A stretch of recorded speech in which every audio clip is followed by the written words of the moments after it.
दवाइयों पे savings possible ही नहीं है। पॉसिबल है। नेटमेट्स पे हर दवाई एमआरपी से कम में मिलती है। नेटमेट्स ऐप देता है बेस्ट ऑफर। That's bad. दवाइयों पे सेविंग्स पॉसिबल ही नहीं है। पॉसिबल है। नेटमेट्स Sorry पे हर guys. दवाई एमआरपी से कम में मिलती है। For the live streaming also there's an ad. YouTube is the person who's making maximum profit, right?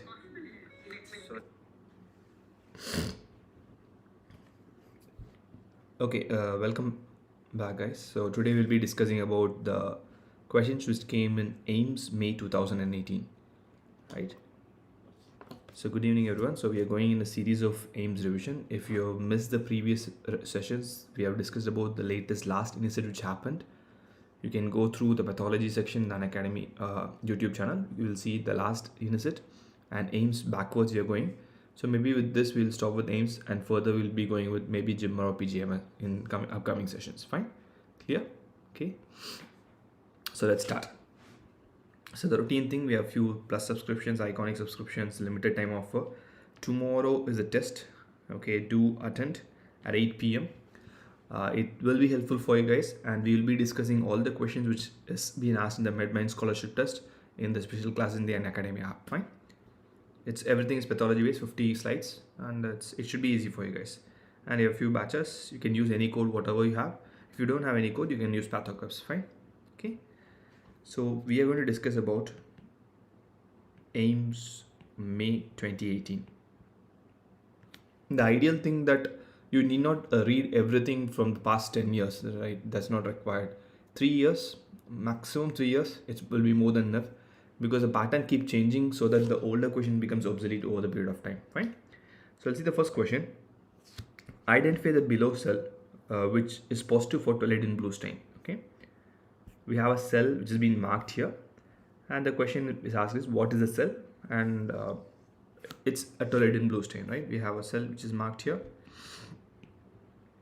Okay, it's on a toluidine blue stain. Fine. The cell which stains toluidine blue stain, I'm sure most of you guys know the answer is going to be mast cell.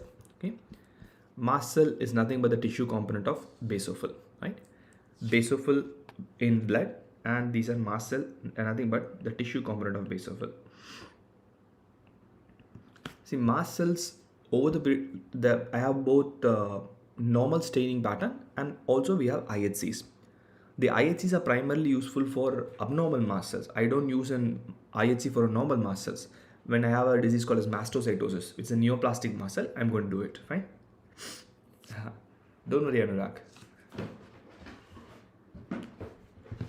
Ritvik has done his work hard, so he's doing good, right? So you also will do good. What you need is one seat. Ritvik cannot occupy every seat, right? So you'll get whatever you want, right? And all the very best for you guys. Okay. So we'll come back to the subject. So we have both normal as well as we have both abnormal mast cells. So first we look at normal mast cells, something called as metachromatic stain, right? So the first question here is, what is a metachromatic stain? Okay. So toluidine blue is a metachromatic stain. So the property of metachromacy is nothing but, let's assume I am doing a stain of Pearl's Prussian blue. I'm sure you guys know what it is used for, right? So it's used for iron. What color will iron pick up in Pearl's Prussian blue? Iron will pick up your blue color, right? So Pearl's Prussian blue, the stain itself is blue in color, and iron granules are going to pick up blue color, right? So it's same. So metachromasia means I have a stain like toluidine blue, which ideally by logic should have stained blue, but it's going to stain purple color. If you go and look at this image, it's not exactly blue. It looks like an hematoxylin stain, right? So it's staining purple. So the dye ideally has a property or a color. Fine. Okay, great, Hazel. Good. So dye actually is a property, a color, and the stains which have been taking a different color. That's metachromasia. The dye here is blue in color. So ideally it should also look blue, but here the granules of the mast cells are stained violet, or your purple, or whatever you want to say, or hematoxylin, whatever you want to say. Fine. So that's the property of metachromasia, and there are quite a few metachromatic granules. You must have read quite a few in your bacteriology as well. Fine. So now I'll come to the mast cells per se. So mast cells, when we look at mast cells, as I said that there are, apart from your toluidine blue, we have few other stain. They are positive for mast cell tryptase. It's an enzyme, we're going to use it as a stain. Okay, we have GIMSA. Mast cells will take up GIMSA. Okay, H&E also will take up. I'm not mentioning that. It says without going. There's a stain called Leda stain. Okay? Leda stain is an acetate esterase. Chloroacetate esterase is Leda stain. That also will stain mast cells. Okay, yeah, chloroacetate esterase stain. The name is Leda stain. Do remember this. The reason why I'm saying do remember this is especially for a pathologist. This Leda stain becomes a little bit more important because they wanted to ask difficult questions, right? Whenever there's a difficult question, what we do, we go back to another name of a stain. Fine, it's a chloroacetate esterase. It's called as a Leda stain. We have toluidine blue, methylene blue. That also will stain your mast cells, and we have few CD markers as well. And I'm going to IHC. My main purpose of IHC, as I said, is it's going to stain the abnormal mast cells. CD2, CD25. The two mast cells which will stain only abnormal mast cells, which means normal mast cells, like if I'm going to use it in a patient with asthma, they don't take up the stain. But at the same time, mastocytosis, systemic mastocytosis or bone marrow mastocytosis, whatever it is, that will take up the stain. Fine. Okay. Sorry, only abnormal mast cells, like in your mastocytosis. Okay. Fine. There only these stains will work. In other places, normal mast cells, these stains don't work. Okay. Those are a little bit information about mast cells. Fine. Mast cells are directly from the bone marrow. They circulate kind of in immature form. They become mature only at the site. But basophils, on the other hand, they mature in the bone marrow itself and they are in the circulation. That's one differentiation between mast cells and your basophils. Someone said about c-kit, right? I have a stem cell. From the stem cell, the c-kit ligand is going to be more important in differentiating into a mast cell and in the multiplication of mast cells. So c-kit also can be used, and c-kit, when it's mutated, that is in mastocytosis, the disease mastocytosis, you'll have an c-kit mutation. Because c-kit normally helps in the proliferation from a stem cell to mast cell lineage. So more c-kit, a gain of function mutation in c-kit, more mast cells, which causes your mastocytosis. Fine. So a few information about mast cells and mastocytosis. CD2, sorry, 2 and 25. Okay. Fine. Next question. These are very simple questions. When you have some question in the form of events, okay. Okay, good luck, Sadaf. Hope you get into the groove and hope we will be able to read together better. Fine. So when you have a sequence of events, the only mistake you might do is you might make an error while choosing. That's all. It's very, very simple. Rolling is the first step, which is followed by activation of integrins. Activation of integrins makes the rolling one stop at a place, that is your addition. Then migration via endothelium is your diapedesis, right? It's going to be your diapedesis. Those are the steps in your sequence of events in your inflammation. There's nothing much to read about it. Maybe few informations to recollect. Who is responsible for rolling? The person who is responsible for rolling, selectins, and little bit of the vascular architecture also, little bit helps in the rolling process. Fine. What is the other name for selectin? If you guys can say, there is a CD marker name for selectin. Do fill it up. Okay. And integrins is for addition, right? And diapedesis is your CD31, right? Yeah, perfect. CD62. Okay. Maybe a way to remember CD31. I'm sure all of you guys know, right? That's going to help in diapedesis. The double of it is CD62. CD11, 18 for integrins. There are different types of integrins, and those integrins, beta 1 and beta integrins, and all those things you have to know. Just to continue in this topic, leukocyte adhesion deficiencies. There are two types of leukocyte adhesion deficiencies, LAD1 and LAD2. When it's a leukocyte adhesion deficiency, I'm going to have problems in my leukocyte, not in the blood vessels or anything. So in leukocyte adhesion deficiency 1, where is the defect? Cardiac ARC as well. Where will be the defect in leukocyte adhesion deficiency 1? You have integrin defect, right? So integrin, beta 1 integrin defect. Just to remember, you have a defect in the integrin. All these adhesion diseases are autosomal recessive disorders. Leukocyte adhesion deficiency 2 are not selectin deficiency. As I said that there are problems in leukocyte, selectin is not there in leukocyte, selectin will be there in the endothelium. So here I have CLL Lewis X receptor. Okay, so CLL Lewis X will be on the WBC and which will help to bind with selectin. Okay, and it helps in the process of rolling. Okay, both of this, one common finding which you have to remember in both of this is both of them will have leukocytosis. Both will have leukocytosis. These are immunodeficiency disorders. Most of the immunodeficiency disorders will have leukopenia. Just a second, guys. These are one things which will have the opposite one. They'll end up in leukocytosis, right?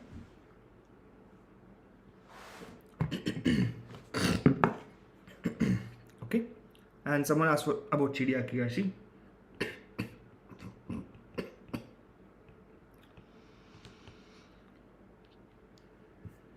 Just a second.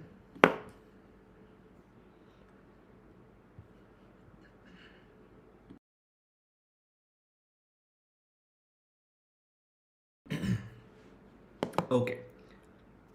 So Chidiakigashi, LYST gene is the problem in Chidiakigashi. Yeah, the water is not available anywhere around.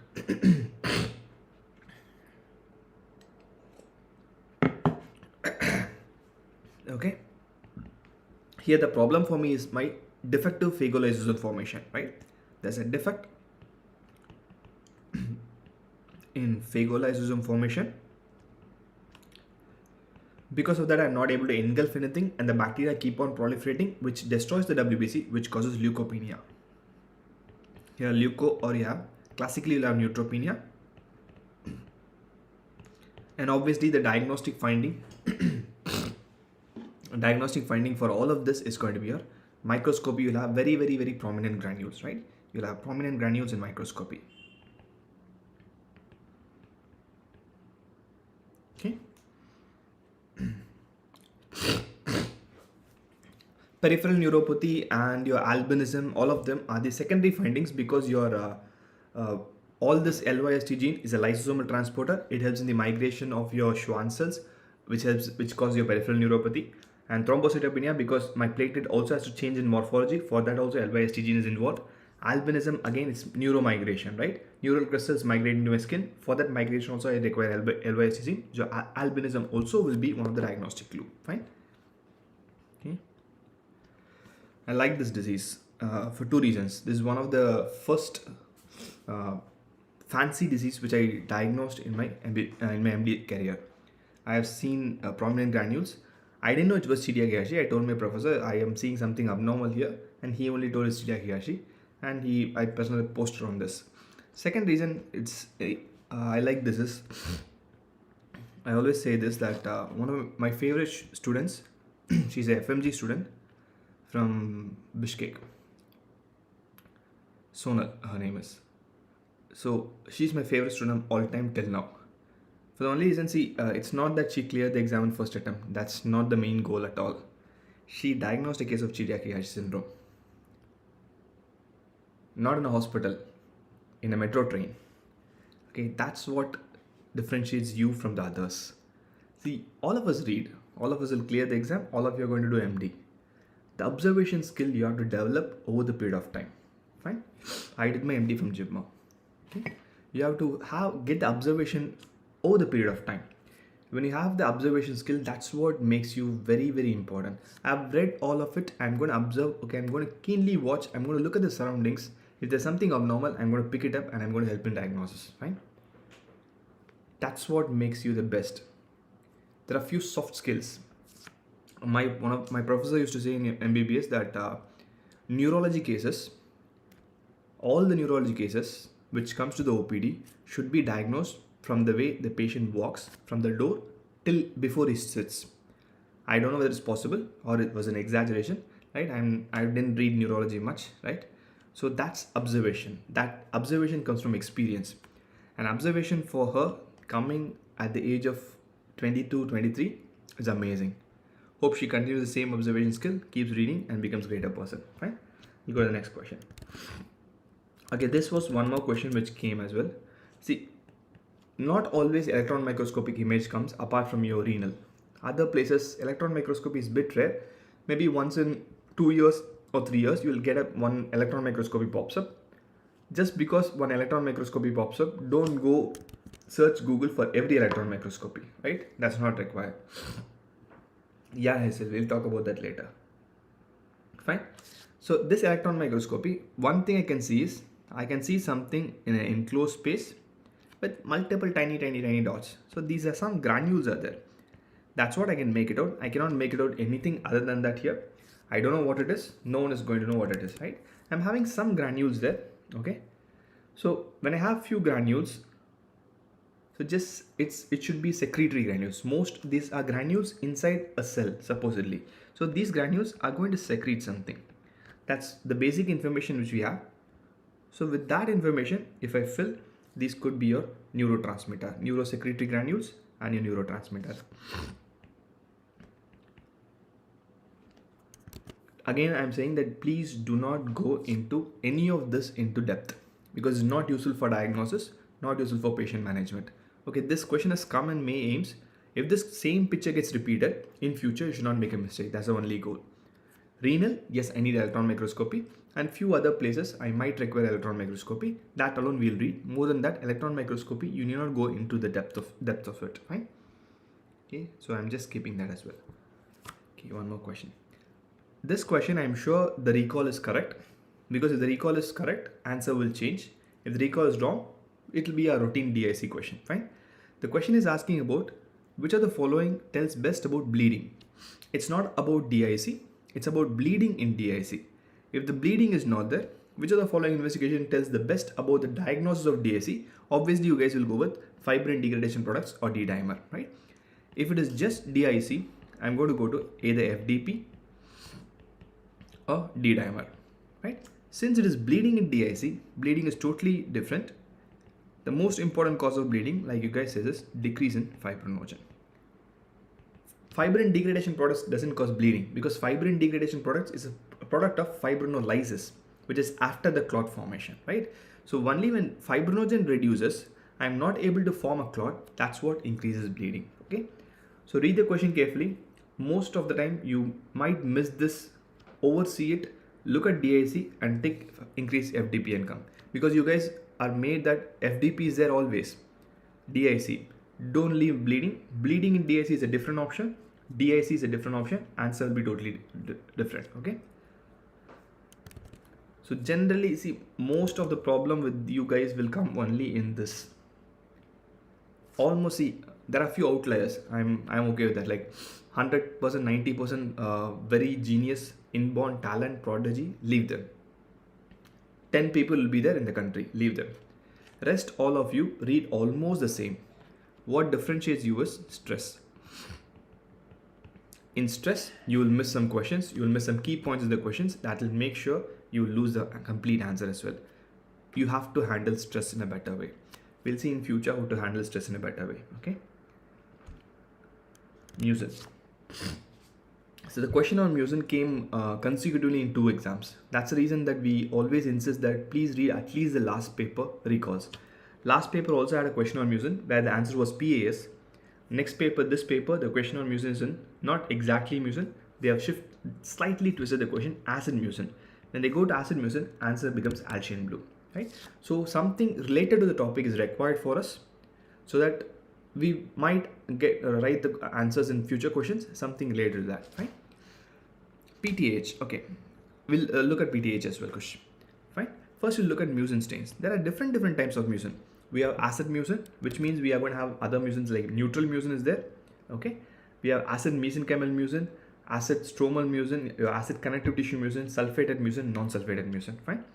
First, we'll look at the differentiation of acid mucins. Predominant of those guys are acid mucins only in our body. Right. There are few neutral mucins as well. In acid mucin, first predominant one is, I'm going to call it non-sulfated acid mucin. Again, it's just based on the chemical architecture of the mucin. I have sulfated acid mucin,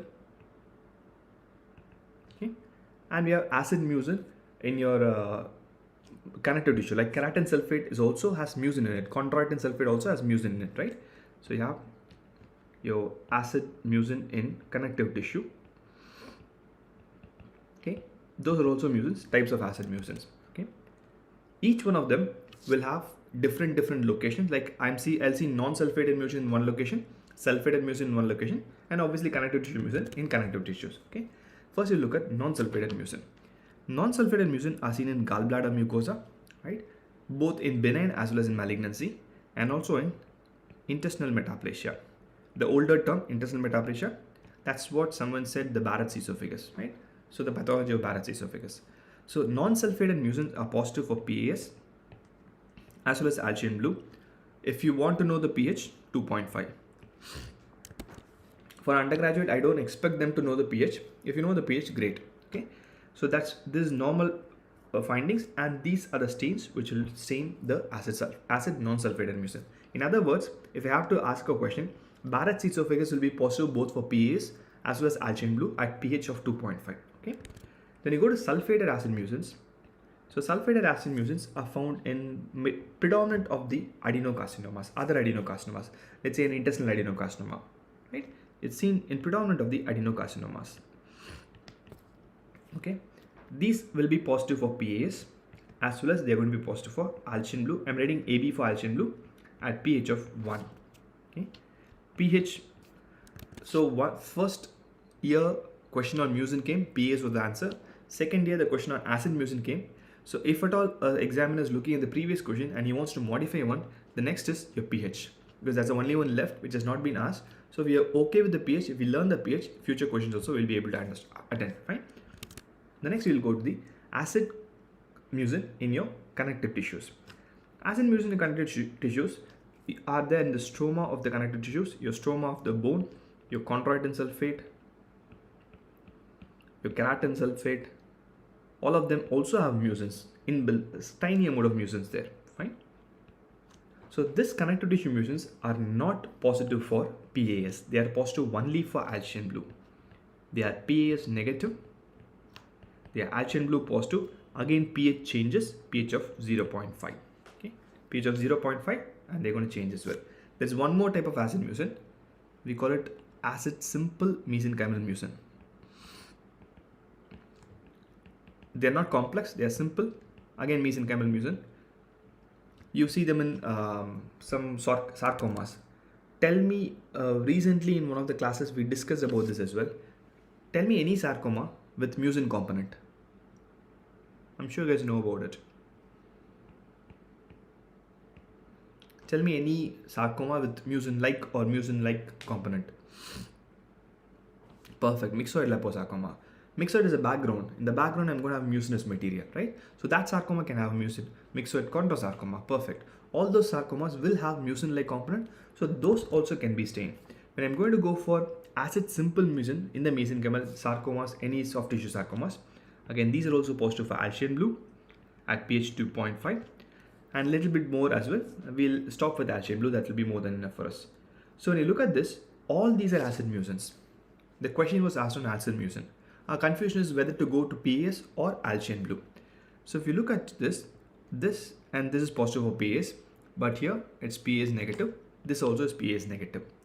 But when you look at it, Alcian blue is positive for whatever type of acid mucin it is. So the best answer for acid mucin, if it is not categorized and just ask for a general group of acid mucins, you're going to go for Alcian blue. If you're going to categorize something like sulfated or non-sulfated, based on the options, you go for the answer. Okay. The next group of mucin is neutral mucins. Okay. Any doubt in acid mucins? Do let me know. Okay. The next group of mucins is going to be neutral mucins. So, apart from whatever we discussed, tell me any other structure in our body which will have mucin. We've discussed almost many places. Apart from that, we'll have in your normal GI tract, we'll have mucin, right? Those are neutral mucin. Adenocarcinoma is different. Normal GID is different. Prostate will have mucin. Okay? These are neutral mucins. Neutral mucins do not stain with Alcian blue. Alcian blue is for acid mucins only. So they are positive for PAS. Okay? They're negative for Alcian blue. They're negative for metachromatic dyes, many other things, right? And they're generally Alcian blue negative. Okay? Fine. So these are your neutral mucins, salivary gland mucin as well. Okay. So if the question is coming for neutral mucin, go for PAS. If the question is coming for an entire group of acid mucin, go for your Algin blue. Okay. These are few things which are commonly used in mucin. This pH of 2.5, pH of 1, pH of 0.5 is required for a pathologist for me, because when I'm going to order, I'm going to see the slide initially. Let's assume that I'm seeing a slide of a soft tissue sarcoma. I'm not sure whether it says mucinous component or not. If I have to order Algin blue, I have to write Algin blue 2.5. If I don't write that, the stain will not be picked up. So this is required for me. So a practicing pathologist is going to know this. And if I'm going to ask you the question, I'll say, okay, this is kind of a difficult question. Let me put it into the picture. Fine. So practical utility is there and we have to know it. Okay. So a few discussion about mucin. This is a simple one. Tumor with less propensity to have lymphatic spread. I'm sure all of you guys knows this. An age-old question, basal cell carcinoma is one carcinoma which is rarely going to metastasize. Okay. Since it's a very simple question, I'm going to take one more thing from here which we discussed recently. I told just one finding regarding Merkel cell carcinoma, regarding the IHC of Merkel cell carcinoma. What is the IHC of Merkel cell carcinoma?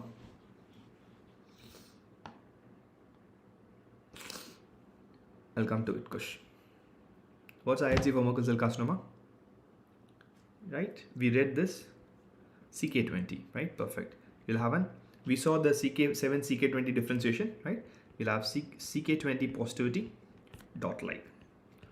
Even if you don't remember dot like is ideal. If you don't remember dot like, remember at least CK20. Okay? It's neuroendocrine like tumor in your skin. Okay. Why your basal cell carcinoma is not invasive? You guys should be able to tell the answer. See, I've taught you many things in basics. I expect something to come back from you. So Kush is going to teach us all why it is going to be negative. Kush, it's your turn. I give freedom to you. Whatever comes to your mind, you tell. I'll just give you one information only. This is how a basal cell carcinoma will look. Skin, basaloid cells, and I'll have nests of cells. I'm going to have nests of cells. This is how basal cell carcinoma will look. Nests of cells deep down in the dermis, we call it basal cell carcinoma. No, anything else, Kush? Others also can chip in. So it's a simple logic. You will be able to understand. You will know it. If you read the basics of, remember the basics of general pathology of metastasis, you can easily answer this.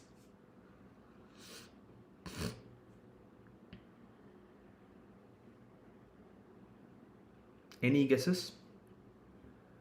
It's not metastasizing, locally invasive, everything we know. Why do they don't spread? Okay, now you guys have to tell me, recollect your, recollect your steps of metastasis. Yeah, somewhat you're coming in the correct group. When you recollect the steps of metastasis, first one is my basement membrane breach. After that, your loss of E cadherin. After that, destruction of the stroma, right? Whenever we read about your steps of metastasis, it will be single cell or a group of cells. When something has to break down from a tumor, how will it break down? It will break down as single cell, right?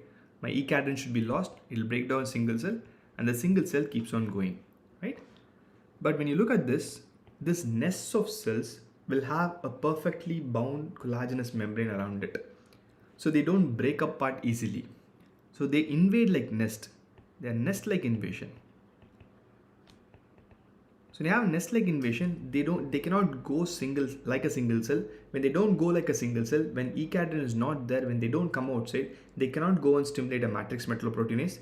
They cannot make your macrophage secrete your lots of MMPs to destroy your stroma, right? Since they are a nest, they are no single cells or less likely to form a single cell. When they are less likely to form a single cell, there is no release of stromal lysins. When there is no release of stromal lysins, it cannot break the stroma and it cannot spread. Yeah, Kush. Breaking the collagen wall, as I said that, I need them to have a single cell. See, I'm going as a group. When I'm going as a group, I don't mind. I'm just walled off and I'm just moving as a group. Only when it comes out a single cell, what will happen is the single cell is a tumor cell with some change, right? So this will be picked up by my macrophage. My macrophage will think, see, some person alone is coming, I'm going to eat them. When it comes as a group, my macrophage will not identify it. Only when macrophage identifies it, macrophages are the one which is going to release my stroma license, right? So that's the reason they don't spread much. Let me ask you a question again. So the problem here with your basal cell carcinoma is nest-like. That's the reason I said it will not spread. So ideally, for everyone listening to this thing should have got a doubt, will it be the same for all the tumors which will have nest-like morphology? Yes or no? You should have got the doubt, right? Today we discussed about female genital tract in the special class. Which tumor is in male or female genital tract will have nest-like microscopic architecture?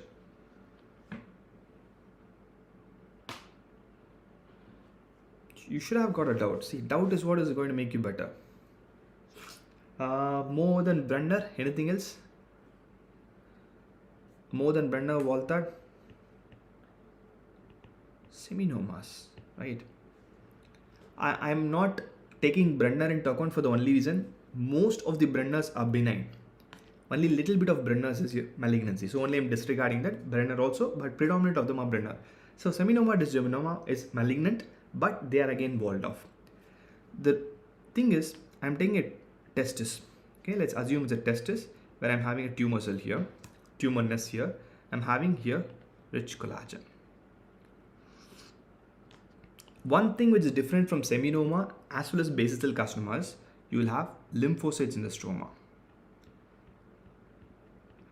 These lymphocytes are going to be inflammatory cells only. This inflammatory cell is going to again dissolve the stroma a little bit. More so, testicular parent. Have you touched a cut surface of testis? Have you ever felt a testis in anatomy dissection? I don't think so. You must have felt a testis. Testis will be very, very soft. Okay, the cut surface of testis will be very, very soft, not like the thick collagen of my skin. So here I would need a collagenase or stroma license to cut and go. But testis is not like that, right? Testis is not like that. So testis, I don't want that. In addition to that, I have lymphocytes. These lymphocytes will aid metastasis. Okay? These lymphocytes will aid metastasis. So these doubts are the best thing. Okay? For you have a doubt, if I know, I will answer. If I don't know, I will go back and read. So your doubts don't make you intelligent, your doubts make me intelligent.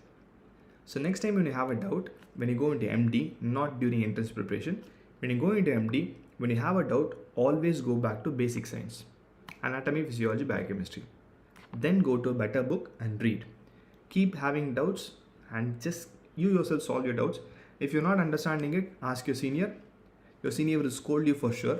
Don't worry, if a senior scolds, they also don't know what is the reason. That's all. You go back to the textbook, you read, and you will definitely become better. Okay? Next, gamma delta T cell. This question was asked, I think, 2 or 3 times. They have some affinity towards gamma delta T cells because a unique subset of a T cell, right? So T cells are a component of innate immunity or acquired immunity. T cells, they're a component of your acquired immunity, right? B and T cells are a component of your acquired immunity. This gamma delta T cell is unique. It's not like a regular T cell. They have a different T cell receptor. That's why we call it a gamma delta T cell receptor. Normally your T cell receptor will have alpha and beta chains and few epsilon chains. Here I'm going to have gamma and delta chains in T cell receptor. A normal T cell, this T cell will have these chains in the receptor. Normal T cell will have alpha, beta and few epsilon chains will be there here and there. So this alpha and beta chains of a T cell receptor, if you remember your first few chapters of immunology in Robbins or your microbiology, they bind to what? This alpha and beta binds to what? Leave co-stimulatory. This alpha and beta primarily binds to what? They bind to your they bind to your MHC complex, right? They bind to your MHC complex. These are the T cell receptors, CD4 and CD8, and they bind to the MHC complex. So only this is going to help the binding, which means when you have a gamma and delta, can they bind to MHC complex? They can't, right? That's make it unique. It's not that they don't need MHC complex, they cannot bind to an MHC complex. There is no MHC required here. Fine. When MHC is not required, for an immune cell, are they a component of innate immunity or adaptive immunity? I don't want MHC. I cannot recognize an antigen with the help of MHC or your antigen presenting cells, any antigen presenting cells. So they have to go straightly and attack, right? So when MHCs cannot work, they're a product of innate defense mechanism. Like my neutrophil. Neutrophil is not going to help in MHC, an innate immune defense mechanism, right? It's a first line of defense mechanism, which means this gamma and delta cells can directly recognize your polypeptides, all your microbes, whichever it can protect, fine? So this is what is about your gamma delta T cell receptor. Now we'll go to the options and we'll look at it. They don't have CD4. That's what your alpha beta chains don't have. No CD5, no CD8, and they are first line of defense against your bacterial peptides, because the gamma delta chain can directly recognize your bacterial peptides and they'll be able to destroy it. They are seen in skin, mucosa of the GIT, where they are going to get maximum exposed to your MHC molecule, to your bacteria and GI mucosa. Okay. They are very, very minute subset of a T cell. One subset of T cell which forms a part of innate immune responses, gamma delta T cell, fine? Okay. Next one. No question, answer. We can easily answer this even without a question. You look at that, only one thing which comes to your mind is your asbestos bodies, right? It's a simple one. Then we'll look at the question. Person working in a factory with pleural thickening, biopsy shows the following. Which of the occupation exposures is the cause? Nothing but asbestosis. Okay. Not melanin. It's brown in color. It's fine. It's brown in color. These are iron laden, right? This brown is due to iron. That's why they are positive for pearl stain as well. Okay? Brown, ferruginous body, iron laden, beaded appearance. That's why they are positive as well. Okay, that's not melanin. Fine. These one, I don't know what tissue is this. I'm just having cells. I'm having brown dots. It could be hemocytin, it could be melanin, it could be lipofuscin. Fine. So based on it, we need my other stains to say what it is. Okay. I would unlikely to call it B, because when it is B, two things. Pleural thickening is not a finding in Colworker's pneumoconiosis. Colworker's pneumoconiosis will have nodule-like thing, and maybe it will have fibrosis, plus it will be jet black. You can easily differentiate Colworker's pneumoconiosis on a microscope. It will be jet black, and thickening per se is not the primary manifestation of Colworker's pneumoconiosis, so maybe we'll put it later down in the list. Okay. Fine. Next. So this question we just now, I think yesterday we saw about the soft tissue sarcoma things, the molecular analysis of soft tissue sarcoma. Here they have given everything.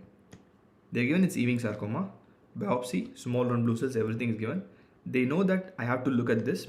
The question is, which is the best test to look for a translocation? So ideally the question is, what's the best test to look for a translocation? Okay. So we have multiple genetic abnormalities. You name the genetic abnormality, I will tell what is the best test to do it. Like mutation is an abnormality, right? I'll come to Ritvik, I'll come to NGS. Mutation is an abnormality. Fine. When I'm going to have a mutation, if I know the mutation and if I don't know what mutation I'm looking at. What do I mean by that is, let's say BRAF V600E. I know what I'm looking at. Fine. When I know what I'm looking at, if I know the mutation, target mutation, I can do a PCR. Okay. Yeah. If I don't know what is the mutation, I'm not sure what I'm targeting at, but I know there is some mutation, a point mutation, right? That's very, very important. When I'm going to look at a point mutation, When I don't know, but I know there's some mutation there, I'll go for an array technology or NGS. Okay. I can have other things like I can have deletions. Deletions of 1 or 2 base pair, again I'm going to go with PCR, known and unknown, array technology and NGS. When I have a bigger deletions, let's say deletion of an entire exon or a deletion of a gene. Okay? Deletion of an exon or a gene. Tell me any disease which will have deletions of multiple exons. If I want to give you a clue, that disease will have Goversen positivity.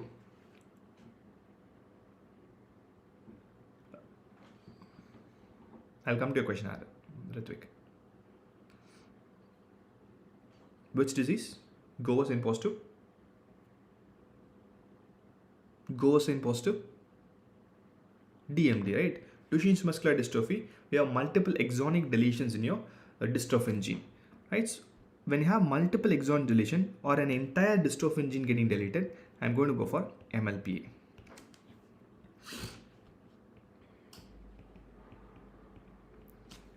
See, RFLP has become obsolete in diagnostic protocol. When I'm going to come for diagnosis, I'm not going to do an RFLP because RFLP is more for research. RFLP is restriction fragment length polymorphism, right? So it's based on that. It is based on the principle that whenever I have a point mutation in a restriction type, the number of fragments produced will be more or less. That's what the principle is. Which means, let's assume this is a big gene. I have to use multiple restriction enzyme. So in order to use this, I need to have lots of data for that. So RFLP is more for research purpose, not for a diagnostic purpose. Okay. It's very difficult to give it in a single shot to identify the point mutation change in RFLP. You have to repeat the experiment multiple number of times, then you can come out. But array technology, single shot I can identify. NGS, single shot I can identify. Fine. But if they are not in the option, only if RFLP is the option, go for it. Fine. MLPA for an exonic deletion. At the same time, when I have either an arm deletion, a chromosomal arm deletion, like your 5q, 5p or 5q, right? 5q is gone. Okay, I'll come to Shashti. Okay, this I would prefer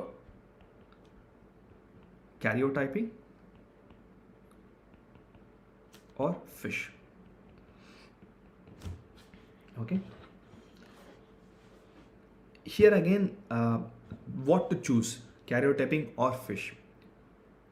The thing is again based on my clinical scenario. Fish is based on probes. When I have a probe, only then I can put the fish. I know 922, then I have probes for 9 and 22, then I can do for it. Without probe, I'm going to go for karyotyping, right? So when you have a translocation, translocation means I have to have a known translocation. Fish is better, resolution is better, bit expensive. Karyotyping is a cheap man's version. Karyotyping, you can have reports of karyotyping within 2,000 or 3,000 rupees. Fish is a bit expensive because we have fluorescent probes, we have fluorescent microscopy. It's labor intensive as well. Fine. So fish is better than karyotyping. Okay. So when I have completely unknown, I'll answer one by one question. The first question Ritvik asked was NGS, can I use it for Ewing sarcoma? NGS cannot diagnose translocations.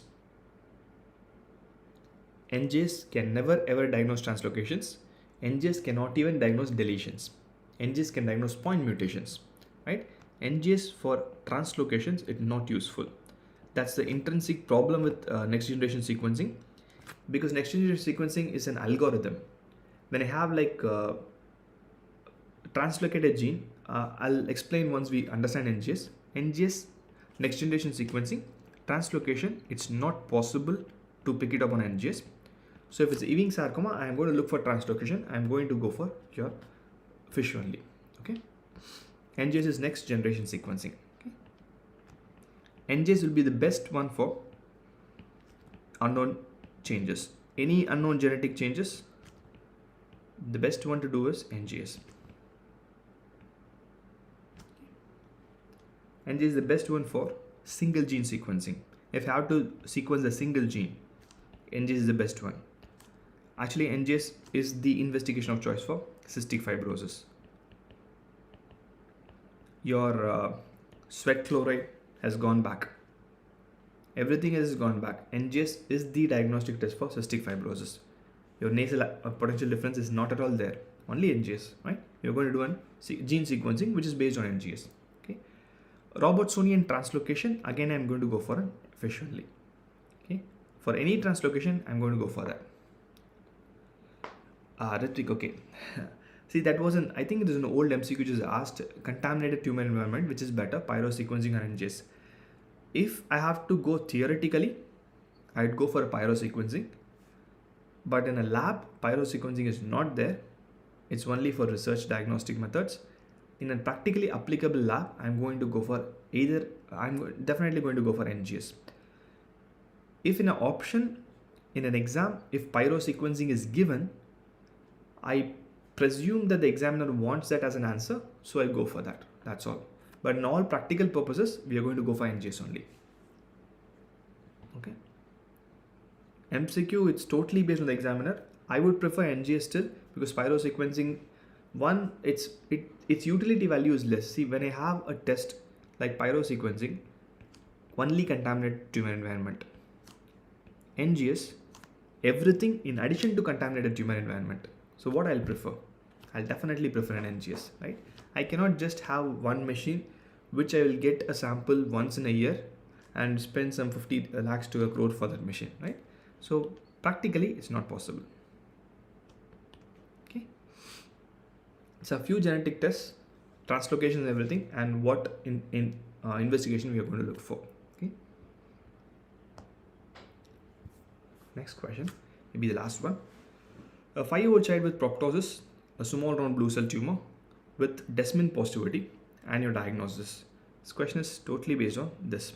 If you know what is Desmin, you can pick up the answer easily. Okay. Small round blue cell tumor, PNET will be small round blue cell, rhabdomyosarcoma will be small round blue cell, lymphoma will be small round blue cell, leukemia unlikely to come in a soft tissue. If it comes, I'm going to call it again a small round blue cell neoplasm only. Fine. I'll come to a track. Nice name, by the way. Okay. As a diagnostic testing, JIBMA doesn't have NGS. AIIMS does it mainly for research purposes, or if you know someone it's forming in PhD or thesis or something. PGI Chandigarh does it for diagnostic purposes as well. CMC Vellore does it for diagnostic purpose. CMC Vellore are the pioneers in NGS sequencing. They have lots of data. They are the only place where they have Indian data. Rest everything is done on foreign data. The best place if you want to go for an NGS, go for CMC Vellore. Okay. Desmin, an answer is going to be embryonal rhabdomyosarcoma. Yes, proptosis is one clue that that's the common sarcoma which comes in your eyelid, your eyeball or something. Fine, that you must have read in your ophthalmology. Desmin is a marker which is used for skeletal muscle differentiation. Desmin is not the best marker. I do have myogenin or MyoD1. This will be the best marker for skeletal muscle. Why Desmin is not best is Desmin kind of overlaps with your smooth muscle as well. That's the reason Desmin is not the best. Myogenin or MyoD1 is the best for skeletal muscle differentiation, because Desmin may also be positive for a smooth muscle differentiation. When I'm going to have a smooth muscle differentiation, your leiomyosarcoma, the best marker is going to be smooth muscle actin SMA. One more marker, I'm just adding it to it, H-caldesmon. For a leiomyoma or any smooth muscle tumor, when you have these both options, go for H-caldesmon, that is the best. Again, the availability, H-caldesmon we do have in a lab. It's not that rare and it's not so expensive. Fine. H-caldesmon is better, is the best for your smooth muscle tumor, any of the leiomyosarcoma groups. MyoD1 or myogenin, these both are equally good. Anything, if both are there, I don't know what to choose. Both of them are equally good for skeletal muscle. Desmin is a sensitive marker. It may be positive in skeletal muscle as well as a little bit in smooth muscle as well. Okay. those are a few muscle markers. Okay. So you've seen a few questions today in whatever came in AIIMS. Okay, Vimentin. Vimentin is positive in any sarcoma. When you have a sarcomatous thing, it is positive. Vimentin sometimes will be positive in carcinoma as well. Vimentin will be sometimes positive in lymphoma as well, right? Vimentin is a bit of a non-specific marker. It has a very good utility when it comes to diagnosis. But for an MCQ, I will keep it. Every sarcoma will be positive for Vimentin. Any mesenchymal tumor will be positive for Vimentin. Okay. Yes, Vimentin will be positive in these both as well, because that's also from mesenchymal origin.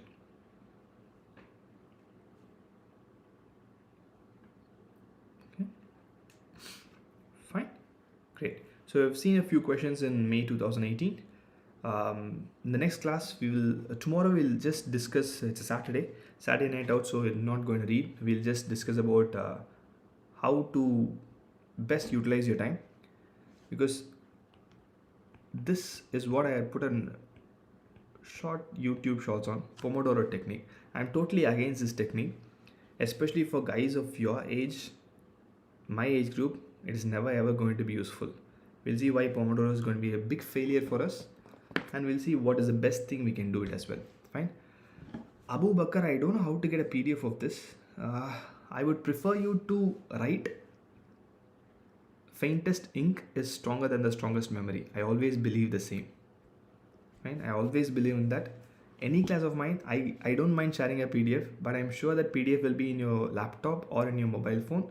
You'll never ever look it back. I have crossed the place, so I'm sure that it will not be useful. Text me Electron, I'll share it with you guys. Fine. Okay. Bye bye. Sure, I'll discuss Jimma and PJ as well in the way. Fine. Okay, that's a new thing. Blue ink helps memorize. Let's see. I'll try next time blue ink. Thank you guys. Good night. Rajat, tomorrow we'll discuss. Tomorrow everything is just an open session. You have your queries. I'll try to answer maximum I can. Okay.